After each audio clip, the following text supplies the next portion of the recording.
Juliana was surrounded by the smell of household chemicals, soapy foam, and her partner's usual singing. She worked together with Leslie as a dishwasher at the famous restaurant Bohemia, which was considered the favourite place for celebrating elite banquets. When she first found herself inside the richly decorated hall, she was afraid they would not even listen to her and accept her into the chic place. But the team turned out to be friendly and rejoiced at every new, worthy employee. Juliana quickly learned everything she needed to know, but was advised not to take long breaks for lunch or get stuck on the phone. "Look at how your little ones run around," Leslie nodded at 5-year-old girl, who tried to do all the little errands she was given while her mother worked. "You have a brisk little girl growing up, and you complained that she got a heavy cold." "Oh, don't talk about it. She's well now," Juliana smiled, looking at her beloved daughter. "How tired I am of this cold. It's all because of the dilapidated house we live in. The floor creaks, the roof leaks, there are gaps in the windows. I'm so tired, you can't imagine." Juliana did not notice how another hour of work had passed. Although the shifts were non-standard and unbearably heavy, she was satisfied with steady work and decent pay. Mr. Hurtado, the owner of the famous restaurant, turned out to be a wonderful person. Despite being a powerful businessman, he treated his subordinates politely and empathetically. He allowed Juliana to take Hope with her because there was no one to look after her after kindergarten. Juliana raised her daughter alone, so she relied only on herself. The problems of a single mother were endless. She tried her best, but sometimes her nerves gave in. Juliana wanted to rent another place, but the money was flying away somewhere unknown. The salary was literally disappearing before her eyes, no matter how many shifts she worked per month. That evening, Bohemia hosted 350 people for a celebration of a powerful businessman's only daughter's wedding.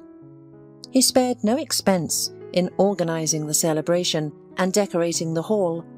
In the morning, Mr. Hurtado gathered the staff. The bride's family promised every employee a decent bonus if everything went according to the highest standard. "We must cope. Do you hear me? Don't let me down. And good luck to all of us." "Mr. Hurtado is not just a boss, he's gold," said Juliana with a smile. "Where would I leave Hope if he didn't allow me to take her with me? She doesn't bother anyone. Look how hard she tries to please everyone."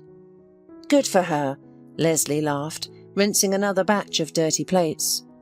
"Though you're single, but you're lucky with your daughter. Everything will work out. Don't be sad, you're only 29. You'll find someone who will love you. Trust me, it's easier with a man in daily life. I got married for the 3rd time last winter, so you'll definitely find your man." Juliana didn't like these words of conversations. After her husband's death 3 years ago, she didn't dare to think about another man. She was devoted to her love and didn't rush to open her heart to someone else. Juliana hadn't recovered from the tragedy yet, so she put all her efforts into raising Hope. "Don't talk to me about others, please." She turned to a surprised Leslie. "I live for Hope. She's my light in the window. I stand up every day just for her. No, affairs are not for me. Since fate has decreed it, I'll carry my cross." "You're strange," Leslie smiled in response. "Why suffer alone? For what? No one will appreciate your sacrifices, believe me. Better look at someone. You won't regret it." "Oh, instead of a new wedding, I'd better think about how to make ends meet.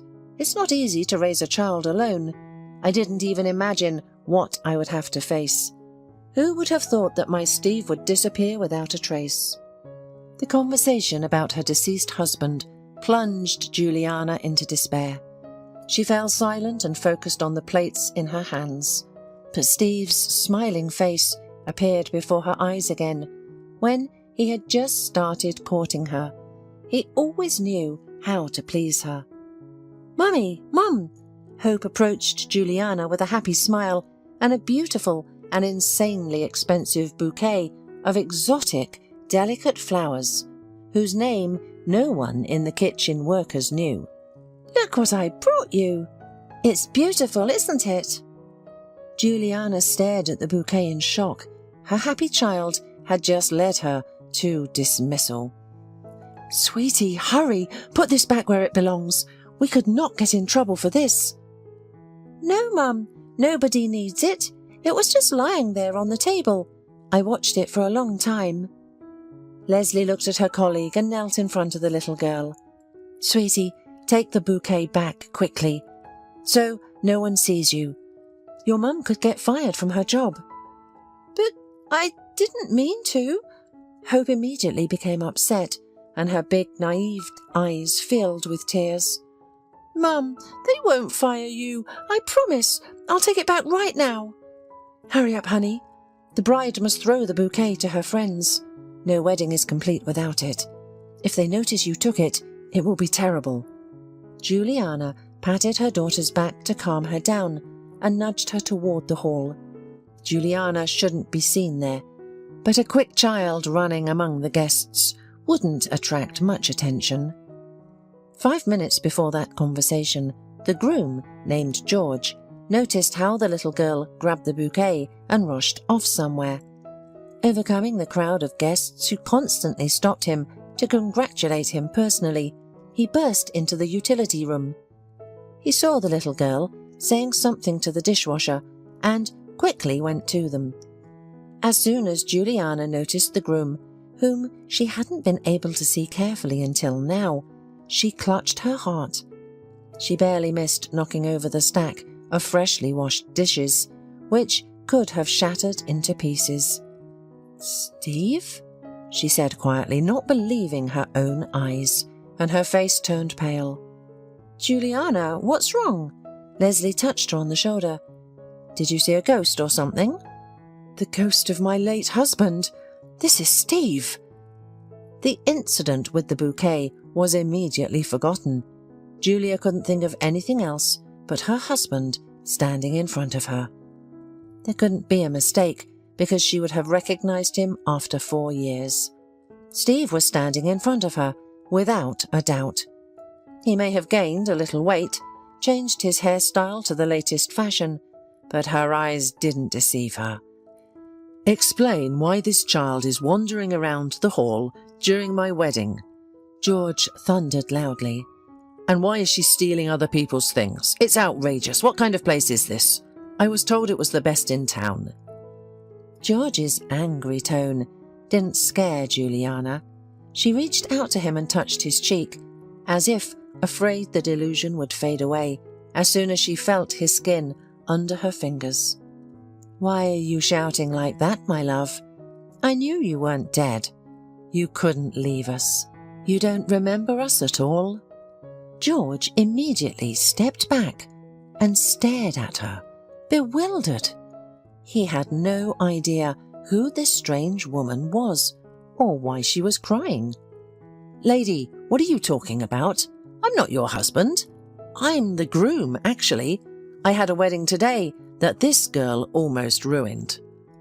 "Steve, it's you, I know, I see it," Juliana persisted, speaking as if in a dream. "Don't you recognize me? And Hope, she's your daughter. Don't pretend, it's too cruel. Look me in the eyes. I'm your wife, Juliana." George sighed, completely confused by what was happening. Juliana began to scare him for real. He wanted to quickly return to the hall, to the bride, and forget everything he had seen in the kitchen. "I'm sorry that something sad happened to you, but I don't remember either you or your daughter. My name is George. I grew up in an orphanage. We can't have anything in common, let alone children." "Juliana, seriously, calm down." Leslie tried to reason with her colleague, but to no avail. "Don't ruin the wedding. Hope, darling, give the bouquet to the groom and apologize." "I'm sorry. I won't do it again." the girl whispered, looking at the stern man. She hoped that Leslie's words wouldn't come true and that her mum wouldn't get fired. Tears rolled down Juliana's cheeks again. She didn't believe it was a mistake. Her daughter had the right to know her father. She deserved to live in a full family. Why was Steve behaving like a stranger? Meanwhile, Mr. Hurtado entered the kitchen and noticed a guest. Usually he didn't allow them to go into the utility room, but recognizing the groom, he softened and put on a duty smile. "What upset our dear groom here? Can I help you?" "He's not George," Juliana exclaimed, unable to hold back. "He's Steve Hamilton, my husband. Why don't you admit it? Why are you silent like a lifeless statue? My heart is breaking because of your silence." Juliana stopped this circus immediately. Mr. Hurtado shouted at her, grabbing her by the shoulders. "Calm down, otherwise I'll kick you out of here forever. Do you hear me?" The owner of Bohemia's threats had no effect. There was nothing more important for Juliana right now than to get an explanation from her missing husband. "This is my husband who disappeared 4 years ago. He was declared dead. Mr. Hurtado, I mourned for him all this year," the crying woman explained to her boss, and then she turned to the groom. "Doesn't it hurt you to see us? How could you just disappear without explaining? You're a coward. That's who you are," Juliana yelled, not ashamed of anyone around. Mr. Hurtado stopped holding her. "Is what she's saying true?" he asked the groom. George looked offended. "And you too? What a show! Do I have to show my passport to prove my name? That's it, I'm leaving. My guests and bride are waiting for me, while I have to endure this crazy woman's attacks. Fire her! She'll ruin your business." Watching George's retreating figure, Juliana, for the first time, considered the thought that he might not be Steve. Maybe George was his twin. "Juliana, go wash up and get to work." Mr. Hurtado patted her on the shoulder, calming her down. "I don't know what personal drama you have, but it's not the place for it at the moment. You've stopped the entire work. Stay after the banquet. We need to talk." A couple of hours later, Hope was sitting by Mr. Hurtado's office door. Through the glass door, she could see him gesturing and moving his lips frequently, and her mother, meanwhile, stood with her head down.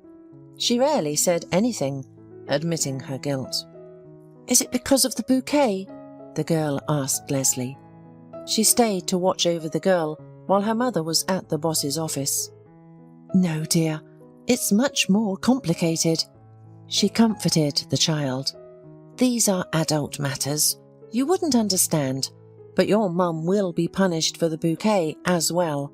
Remember, you should never take someone else's things, even if they're beautiful. Even if you really want to, you should never do it." "I understand," Hope exclaimed, promising herself not to do it again. She was anxious about her mother. "Juliana, don't let me down like that again. Can I rely on you?" Mr. Hurtado asked one last time, packing his things into a leather briefcase. "I'm loyal enough to my employees, but you still have to know your boundaries." "It won't happen again. Thank you for your understanding. Goodbye, Mr. Hurtado." Julia sighed heavily, finding herself behind the door. She desperately wanted to be at home, take a bath, and relax her buzzing legs from tension. "Mummy, I'm sorry that I put you in trouble," the upset daughter apologized. "It was a tough day today. You're remorseful. That's enough punishment for you. Let's go buy something delicious instead. What do you want?" "Awesome. I want ice cream. Or cotton candy." Hope immediately perked up, skipping along. The 24-hour store in the residential area was small, but almost everything could be found in it. After wandering around for 15 minutes, Julia and Hope gathered the necessary groceries and put them on the counter. The tired salesman called out a sum to pay and stared at Juliana. clearly unhappy with their late arrival.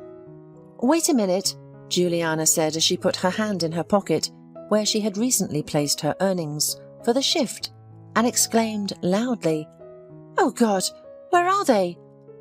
Upon looking into her pocket, she noticed a big hole that had gone unnoticed due to her daily work and household chores. "Why is this happening to me? Did I really lose everything?" She began to rummage through another pocket on her jacket, but there was no money to be found. She found only a few dollars with small change. The salesman looked at her and raised an eyebrow, waiting for the rest of the sum. "Listen," he began rudely, "either pay or leave. Stop pretending that you lost your money. And you brought a child with you. Shame on you. We know scams like you. We've dealt with them." Initially, Juliana didn't understand why he was treating her like a beggar, but then she became offended. "Who do you think I am? Did I ask you to give me the products for free? Why are you so rude?" "Because you're annoying with your antics. Get a job and stop bothering normal people. I'll say it again. Either pay or leave." "I shop here almost every day. Your shift worker knows me." Juliana decided to resist. Her nerves were on edge that day, so she didn't stay silent. "I'll take only an ice cream. I don't have more." "Well, you're twisting it. Okay, give me your small change," the cashier said mockingly. "Please change your tone and do your job properly," tiredly said Juliana. But the salesman kept speaking rudely and mockingly. "Don't tell me what to do, swindler." "Mummy, why are you arguing again?" Hope started crying. She had already seen too many quarrels involving her mother. "Let's go home, quickly, please." "See what you've done with your rudeness." Juliana got angry with the man. No compassion at all. What a rude man. She wiped her daughter's cheeks with her palm and kissed her on the nose. "Don't cry, baby. Here is your ice cream. We're almost home." "How did they even hire you here?" someone behind Juliana said. A tall, strong man, around 35 years old, appeared out of nowhere, threateningly looking at the confused salesman. "What, not enough thrills? You found yourself a victim? A woman and a child. What a brave man.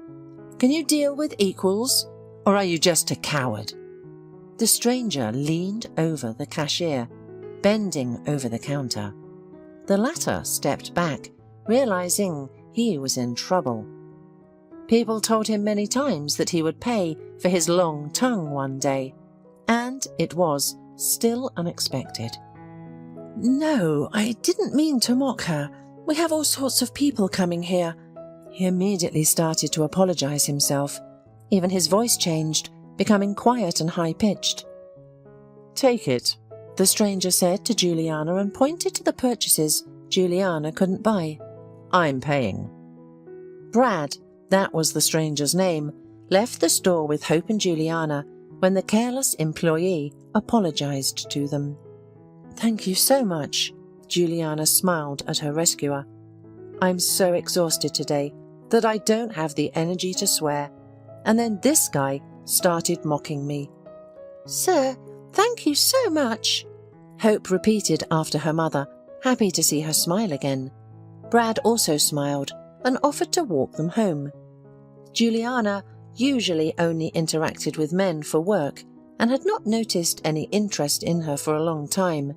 Now, in the middle of the night, after experiencing a vulnerable situation, she was glad to meet someone strong and caring. "You have a beautiful daughter," Brad noted, watching as Hope jumped up and down with every step. "I always wanted a kid too, but it didn't work out." Juliana noticed the man's face darken. "I'm a widower. My wife and I were trying to have a baby, and we were thinking of adopting since it wasn't working out, and then during a routine checkup, we found out she had a tumor." "I'm sorry for your loss, Brad. That's a big loss.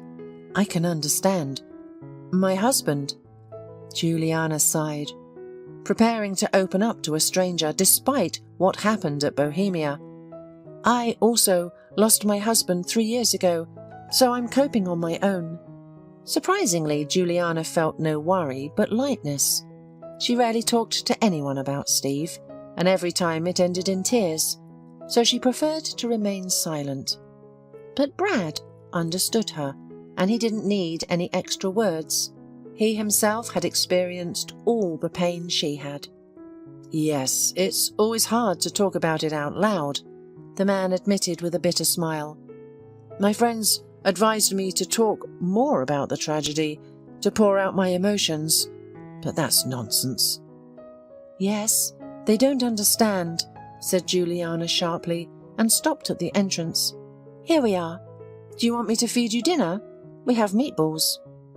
No, thank you. Rest, I won't bother you. Let's exchange phone numbers, just in case you need to calm down a salesman again. Juliana agreed. She had learned a little about him, only about the loss of his wife, but nevertheless she felt that she could trust this man. After having dinner with her daughter, Juliana put Hope to bed and stayed in the kitchen to clean up. Her thoughts involuntarily turned to the past. Juliana couldn't call her rural childhood happy. She didn't remember her early years well, but as she got older, her parents imposed more responsibilities on her. She was the oldest of 3 children, so there was always enough responsibility. 14-year-old Juliana used to wake her brother and sister up for school, making breakfast for them. Get up, don't be lazy. I've already taken care of all the chores, and you're all lying around. Despite Juliana's huge help, her parents, for some reason, did not like her. They did not give her even a drop of the affection that they gave to the younger children. Sometimes Juliana went to her mother, hoping to get answers to troubling questions. Mum, she asked hesitantly, afraid of being rude. Am I doing something wrong? I'm an obedient daughter. I study well, but you hug me so rarely. Don't fill your head with nonsense. Do your father and I treat you badly? What do you lack? The woman replied. You know we live modestly. There are 3 of you. We do everything possible to get everyone on their feet. No time for tenderness. But Juliana didn't believe that answer. She felt like a stranger in her own home. Mum, Dad, I want to talk to you about my future, said Juliana to her parents at the end of her senior year. I don't want to burden you. I'm going to live in the city. If I can, I'll go to college. If not, I'll find a job. You're so smart, smiled her father. You understand that we still have younger ones to raise. We'll help you with money in the beginning, but then you're on your own. To Juliana's disappointment, her rural education wasn't enough to enroll into college. She had to find a job quickly to avoid returning home in shame. Her parents rejoiced at her grown-up decision. It was impossible to let them down. Many shops were ready to hire the hard-working girl, even without experience.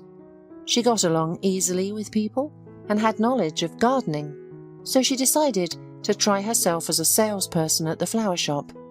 Don't be afraid, Melanie, her new colleague, encouraged her. I'll teach you everything. Our boss is strict, but she rarely shows up. I'll do my best not to disappoint you, Juliana modestly smiled. Despite her simple appearance, Juliana was far from being a foolish country girl. She quickly caught on and settled into the shop, becoming popular with regular customers. Often, wealthy men would spoil Juliana with small gifts, such as sweets or inexpensive trinkets. But she refused them, afraid of those who looked down upon her, and her boss did not encourage flirting with clients. One day, a handsome young man entered the flower shop and asked Juliana, Miss, can you tell me how to win a beauty's heart? Juliana was taken aback, but the handsome stranger's intense gaze made her answer honestly. With care. You can't replace sincere concern and a desire to protect your beloved with anything. The man was amused by her answer. He took off his jacket and draped it over Juliana's shoulders. Because of the low temperature, which was maintained in the flower pavilion, she often caught a cold. "Don't take it off," the stranger said without a hint of a smile. "Let it always keep you warm." Thus, she met Steve. Because of his own business, he could afford to woo beautifully, quickly turning a girl's head. "Everything is moving so quickly, I can't keep up with it," Juliana exclaimed, sitting in a boat during a romantic walk. They were surrounded only by quiet nature and the chirping of insects. Steve moved closer and offered her a snack. "If you agree to be with me," he promised, "I'll always take care of you. You won't regret it if you give me a chance." For the first time, Juliana experienced such feelings. She constantly felt uplifted and wanted to be with her beloved every minute. Steve was attentive and always listened to her wishes. After experiencing a deprived childhood, Juliana was surrounded by the boundless love and care that she had so longed for. She gave herself over to these crazy feelings without hesitation. The couple got married just 5 months later. Juliana felt like the heroine of a romantic movie with a happy ending. She believed that ahead of her was a whole life hand in hand with Steve, whom she loved so much. "You have such a beautiful surname. Can I take it?" asked Steve before the wedding. Juliana was surprised by his question. "Why, usually it's the opposite," she said, kissing him on the nose. "I know, but I'm not a supporter of prejudices. Your surname sounds great. Let's give our children a sonorous name. What do you think?" "You're right. I didn't even think about it. Let it be so," Juliana readily agreed. At first, Juliana was glad about her husband's wealth and spent his money since he earned well. However, Steve never discussed his business with her. "Darling, are you some kind of spy? Why don't you ever talk about your business with me? And why don't your friends or colleagues come to us?" "Why should my dear wife know about it? They're our men's business, you understand? Just trust me, live for your pleasure." Steve evaded the questions and didn't tell her anything. Several attempts to talk to her husband were unsuccessful. Juliana realized that she shouldn't know about Steve's activities. What if he is a secret agent? What if his duty obliges him to keep information even from his closest relatives? Respecting her husband and trusting him totally, Juliana calmed down and stopped asking him questions.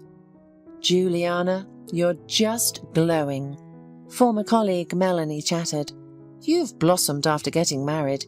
Expensive clothes, jewelry, even holding yourself differently."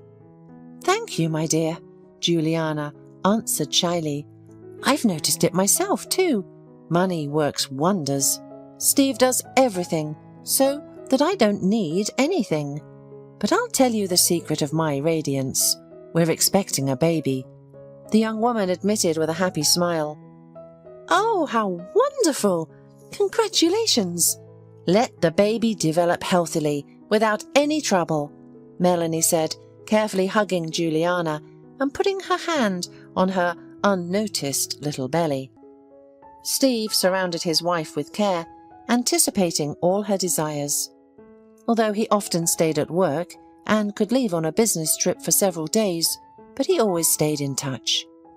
As for her parents, Juliana rarely communicated with them. They came to the wedding, but didn't even stay for the night. Steve rented them a good room in a hotel. However, the spouses returned to their younger children, justifying to themselves that they had household chores that couldn't be left unattended. After the birth of little Hope, Steve seemed to have changed. Juliana noticed some strangeness in him that alarmed her. "Honey, what's going on?" She couldn't stand it when her husband once again jumped out of the room, answering the phone. "Everything's fine," he always answered, but the tone and secrecy didn't suit Juliana. Steve started checking the windows and the front door before bed and was often lost in thought. One day he got worried when their neighbours knocked on their door. On the street he started looking around. "What's going on?" Juliana pestered him, beginning to worry about her and Hope's safety. "Don't worry, I just became like this after the birth of our daughter. I'm a father, your protector. I should always be on alert to protect you from any surprise." But Juliana noticed that her husband was irritated by her persistence. "Why do you keep asking? Don't you have enough problems? Take care of the child instead. You should improve as a mother." Steve's words hurt Juliana. She didn't expect him to be so harsh and unfair. She always tried to keep their home in order, even when she didn't sleep all night because of their daughter's colic.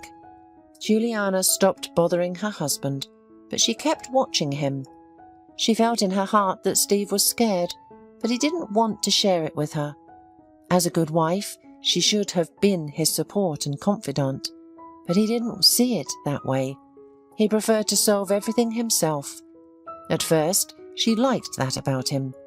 But if they were in danger, she had the right to know and prepare for any situation.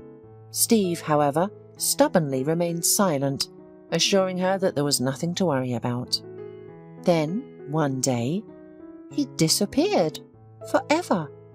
The frightened Juliana's statement was only accepted by persistent police officers 3 days later. "Ma'am, I understand that you're worried." The officer comforted her. "But there are rules. We can't drop everything to search for your husband just because he didn't come home. Maybe he decided to take an unplanned vacation. He's tired of family life. Your little daughter is probably annoying him." "I don't need your assumptions. I need action. What if my husband is already lying somewhere injured? What if he needs help? We're wasting precious time. If something has happened to him and you haven't acted, please calm down. The search will not begin until it is appropriate. Go home and rest. Put the little one to bed. Your husband will be found. This happens often. Mistresses and such." But Juliana was right. Something bad had happened to Steve. As soon as the police started searching, they found his car in a strip of forest on the second day. It was in terrible condition, abandoned, dented, windows broken, headlights shattered. "Oh my God!" Juliana screamed when she was told about the blood in the car. "Is it Steve's blood? Have you found out what happened to him? Why would anyone do this? They're not human. They're beasts." "The examination is still pending. The results will be available in 4 days. For now, I can only advise you to try not to think of the worst. Do you have any relatives in the city? Ask them to come and stay with you," advised the officer, who was now convinced that Steve's life was in danger. "If your husband is wealthy, then he may have been kidnapped. Sooner or later, they will contact you and demand a ransom. Keep your phone with you. If there is any news, contact us immediately." From that moment on, Juliana was often called in for questioning. In case of a spouse's death or disappearance, their other half was the first to be suspected. However, no motive or evidence was found against Juliana, so they dismissed this theory, leaving the woman to grieve her loss. And now, 5 years after those sad events, Juliana was excited by meeting George at Bohemia. She could hardly sleep until morning. Memories of their acquaintance and her closeness with Steve deprived her of sleep. The next day, Juliana headed to work again, taking her daughter with her. That day, they were once again holding a grand banquet, and she was happy that work would help her distract herself from sad thoughts. Concentration on work always helped. Walking from the bus stop to the gates of Bohemia, Juliana became alert, realizing that the inconspicuous car was slowly following them all the time. The woman was frightened to the core. She remembered the times when Steve looked back at every car like this, afraid that he would be caught off guard. The alarm grew, taking her back to those uneasy weeks. "Hope, my sunshine." Juliana sat down in front of her daughter. "Run inside and find Leslie. Tell her to watch over you." "And where are you going? Can I come with you?" Her daughter immediately perked up. "No, my dear, not today. I have urgent business, and it's not for children," Juliana said sternly, knowing how to influence her child. "Will you be back soon? I'll wait for you." "Of course. I'll be there in 10 minutes. Just sit in one place and don't get in the way of the adults. Remember what happened yesterday." "That's right. Wait for me calmly." Seeing Hope enter the restaurant, Juliana turned the corner and hid. She saw a tall man get out of the car. The hood hid his face, but the stranger headed towards the turn where the woman had just disappeared. Wanting to uncover the identity of her pursuer, Juliana quickly ran around the building to catch up with him from behind and not allow him to escape. Hearing her fast footsteps behind him, the man turned around. "Brad!" Juliana gasped, stopping in her tracks. "Why are you here? Why are you following me?" The woman immediately grew angry. The adrenaline pumping through her veins made her bolder and firmer. Her gaze showed that she wouldn't back down without answers to her pressing questions. Brad's face wasn't hostile. He seemed just as friendly and calm as he had during their nighttime meeting. She didn't feel any threats from him. "Hello, Juliana, don't be afraid. I'm not dangerous to you." "Then explain what's going on. Why are you following us?" "So, yesterday's meeting wasn't a coincidence, right?" "Answer, Brad. Or are you not Brad? Why do you need this?" Juliana noticed that she had caught the man off guard with her actions and was proud of herself. Now she had the advantage. He couldn't evade the truth. "And don't you dare lie to me. I'll notice it." "Well, you're a smart woman," he replied calmly. "I suggest we discuss everything in a more pleasant place, but you have your work shift ahead." "I want to hear everything now. We have 10 minutes. Juliana stood her ground, staring unwaveringly. "The thing is, I used to be a police officer. Now I work as a private detective. I have my own agency. It's just business. And I'm hunting for that same George, your husband's alleged twin." Surprise was easily readable on Juliana's face. "Why do you need him? Is he involved in something? Tell me, is he really not familiar with my Steve? If he knows where my husband is, why didn't he say so yesterday? I had such a tantrum, I could have lost my job, and he just kept silent. No sympathy at all. He definitely knew who I was, but behaved so coldly. I suspect there is no George or Steve. It's the same fraudster, a marriage swindler." "What?" the woman protested. "Why, Steve isn't like that. He loved me. We had a family. Would he start a real family? That's ridiculous. Steve adored Hope. He couldn't live without her.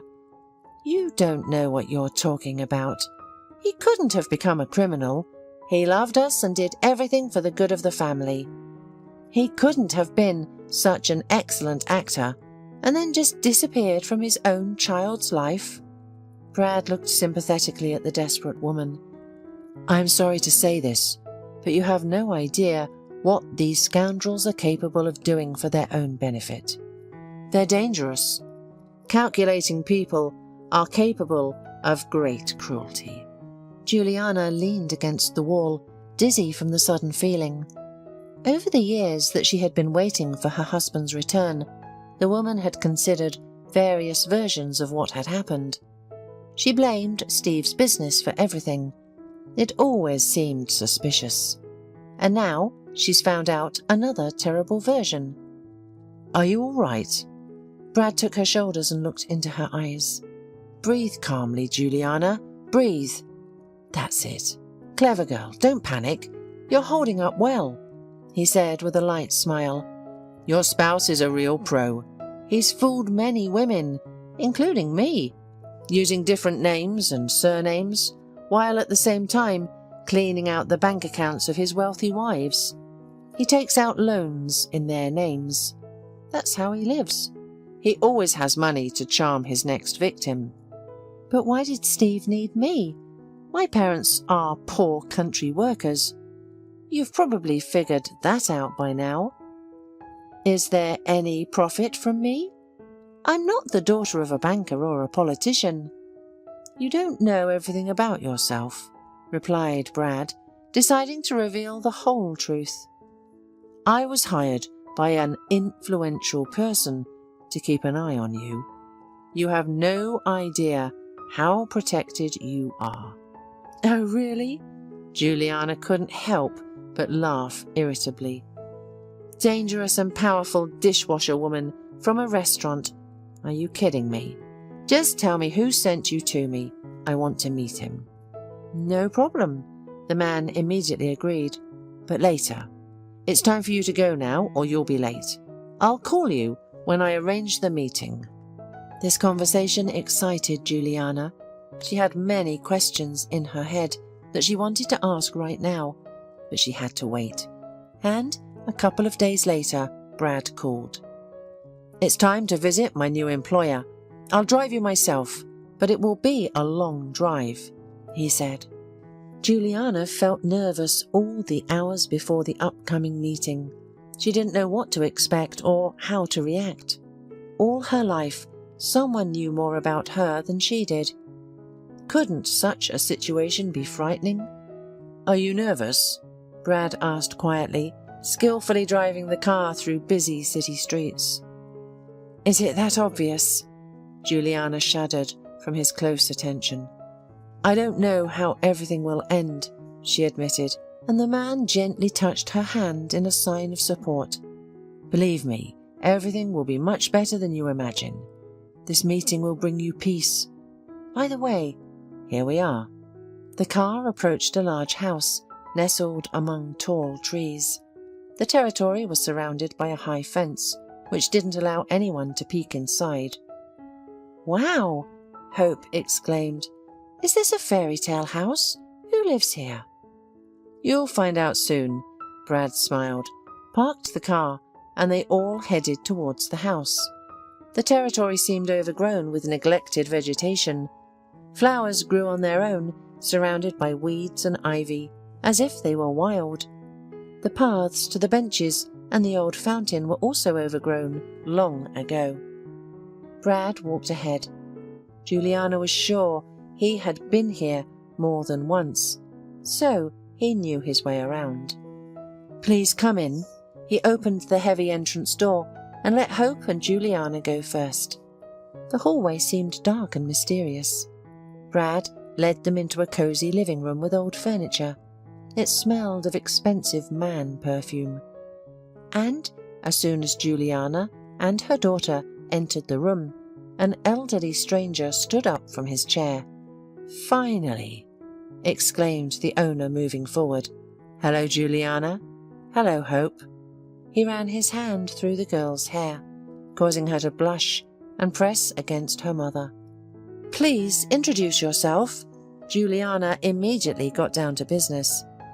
"I'm concerned about the surveillance by Brad, and I want to know what's going on." "Sit down, dear, sit down." The elderly man pointed to the dark sofa with oriental ornaments. "My name is Peter Davis, and I am your father, Juliana." "This is ridiculous. I know my parents." "Those people just raised you at my request, my dear, but there is no blood relationship between you. So, what made you contact me now?"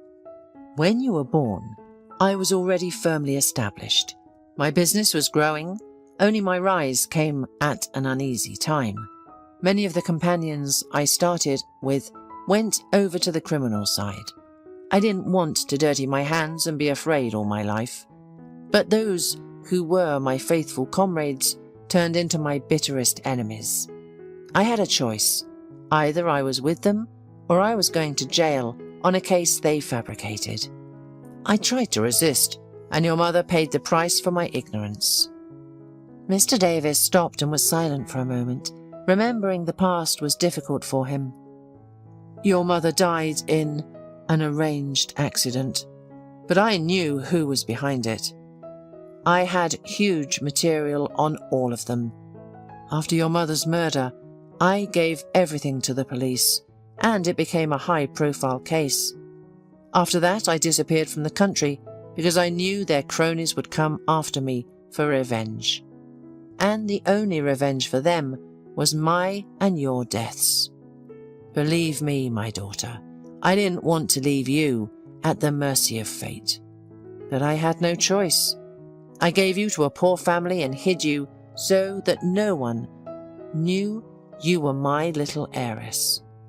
After these events, I hid outside the country for a long time. The constant fear of being found, the separation from you, seriously undermined my health. Money doesn't solve everything, although it's considered otherwise. My illness is incurable, and I wanted to die in my homeland among loved ones. And you, my daughter, and Hope, are the only relatives I have. In addition, all my enemies are already dead. Some died in prison, some died in a struggle for power and money. And now I am so happy to see my granddaughter with my own eyes.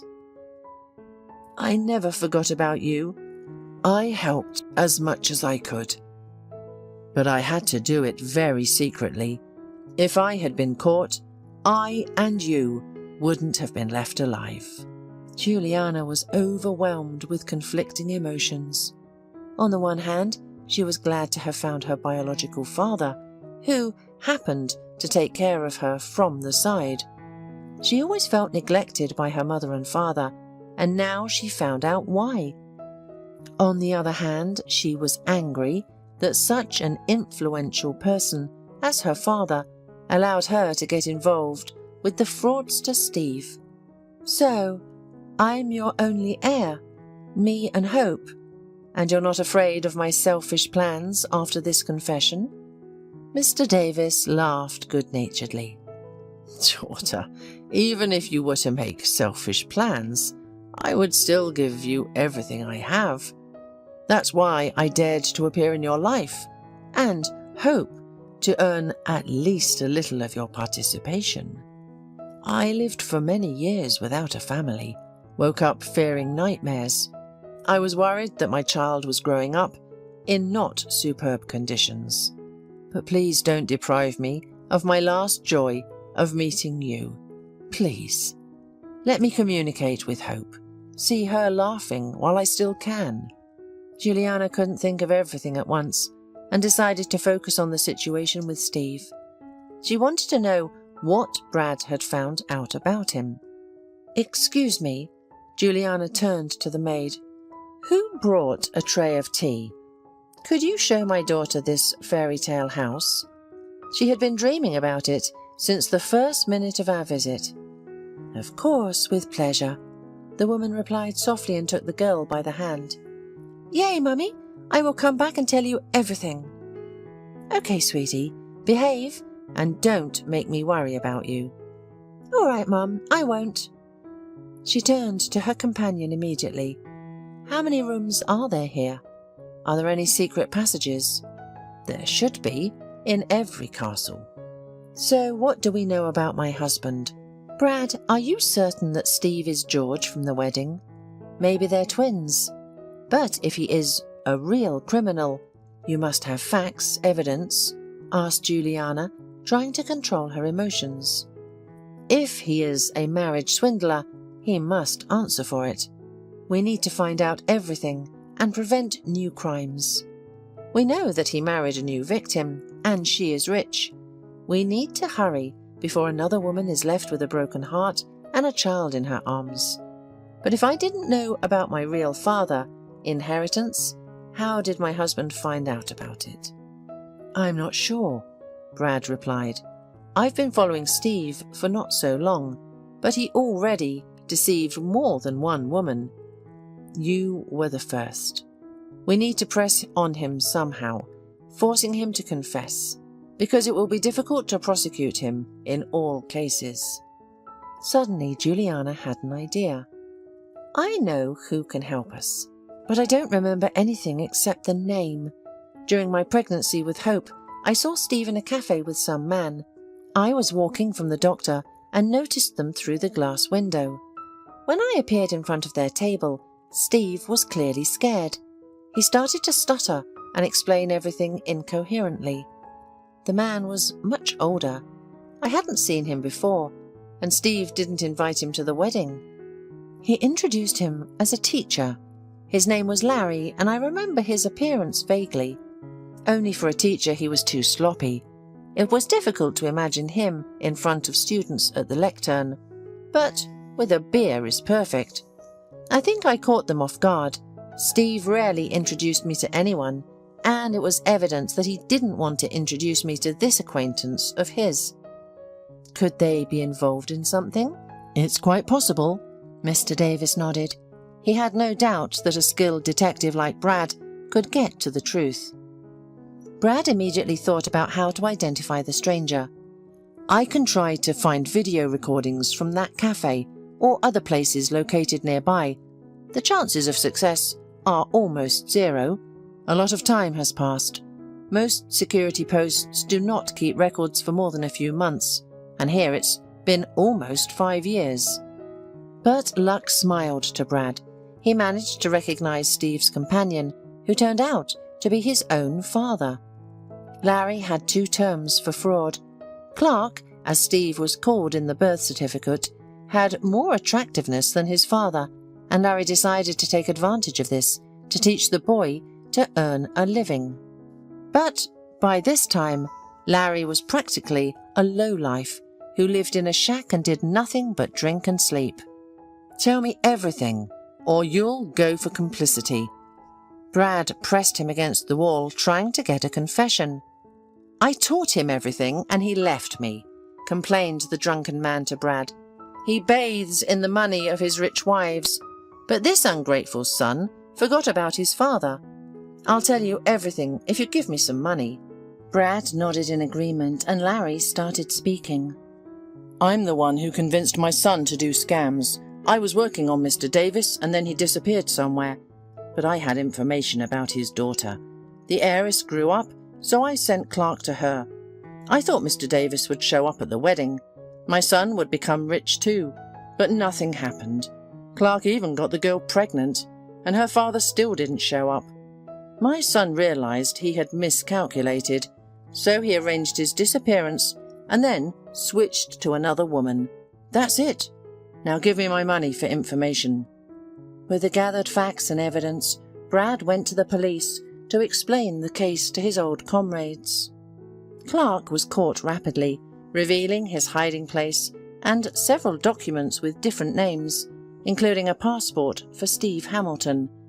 His new wife was horrified, imagining what damage her reputation and family life could have suffered by marrying such a despicable person. "Everything's behind us, daughter." Mr. Davis comforted Juliana. In the past few months, Juliana had been visiting her father frequently. Deep down, she forgave him, because her father couldn't do otherwise. If he had the opportunity, he would have raised her himself and given her a different life. Now she had to accept her fate and be happy that everything had been resolved. Despite her anger and resentment towards her ex-husband, Juliana never regretted the birth of Hope. Her daughter was her greatest joy and blessing. Meanwhile, Mr. Davis felt really bad. He was getting worse day by day, although numerous caregivers and doctors did everything to ease his suffering.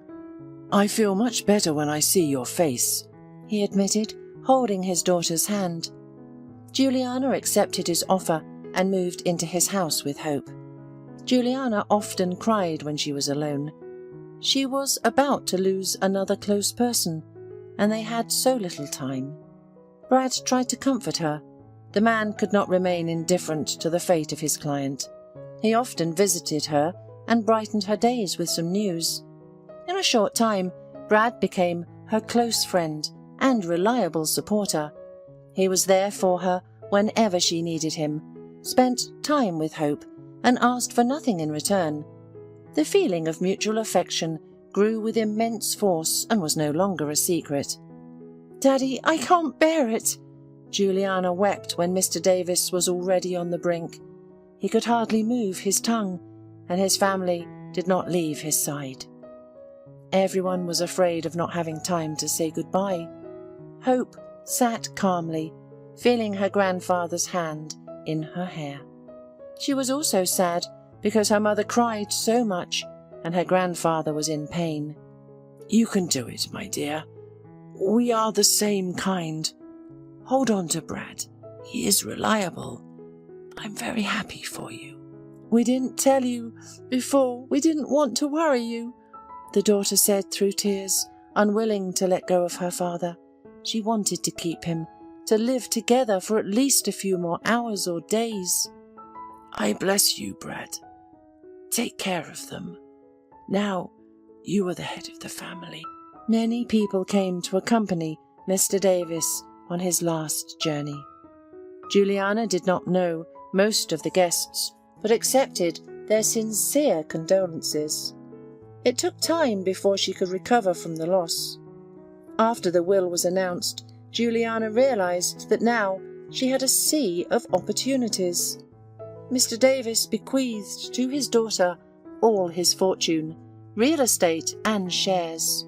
"We can live without working for our whole lives," she said, hugging her fiancé. "We can have the wedding in space." "What a fantasy!" Brad laughed. "Let's think of something more ordinary. What about going to the islands and renting a beautiful house with a view of the beach? We will live in peace. There are many activities for children in such places. Hope will love it. Now, my ex-boyfriend would strangle himself with resentment, knowing how much money is in my account." Juliana giggled, imagining Clark's annoyance. "Yes, he would try his best to make your head spin. And he doesn't give up, writing to you from prison, hoping to come back. I am even a little jealous," Brad teased, kissing his bride on the lips. "Too late. I'm already booked by the best man in the world." The couple invited only their closest friends, who had supported them through difficult times, and were sincerely happy for their happiness. Toasts, music, and a river were forever preserved in the hearts of the newlyweds. Dressed up, Hope sat between Juliana and Brad, shining with happiness. "Now you will definitely be happy, Mum," the girl said, and joined the hands of her mother and stepfather. Beautiful wedding rings shimmered on their fingers.